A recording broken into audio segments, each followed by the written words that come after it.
ইয়েমেনের উপকূলের কাছাকাছি দিয়ে যাওয়ার সময় যুক্তরাষ্ট্রের যুদ্ধজাহাজে লাগাতার ক্ষেপণাস্ত্র ও ড্রোন হামলা চালিয়েছেন হুতি যোদ্ধারা।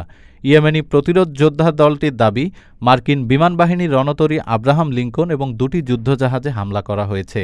মার্কিন সেনা সদর দপ্তর পেন্টাগন থেকেও এই তথ্য নিশ্চিত করা হয়েছে। 12 নভেম্বর পেন্টাগনের মুখপাত্র মেজর জেনারেল প্যাট্রিক রাইডার বলেছেন, যুক্তরাষ্ট্রের সেন্ট্রাল কমান্ড সেনকম বাহিনী বাব আল মানদেব প্রণালী দিয়ে যাত্রার সময় ইরান সমর্থিত হুতিদের হামলার শিকার হয়েছে, তবে এসব হামলা ঠেকানো হয়েছে। তিনি জানান, দুটি মার্কিন ক্ষেপণাস্ত্রধারী ধ্বংসকারী জাহাজে ইউএসএস স্টকডেল এবং ইউএসএস সপ্রুয়েন্স অন্তত 8টি একমুখী আক্রমণ ড্রোন, 5টি অ্যান্টিশিপ ব্যালিস্টিক ক্ষেপণাস্ত্র এবং 3টি অ্যান্টিশিপ ক্রুজ ক্ষেপণাস্ত্র দ্বারা হামলা করা হয়। রাইডার বলেন, হুতিদের সব ড্রোন ও ক্ষেপণাস্ত্র সফলভাবে ঠেকানো হয়েছে।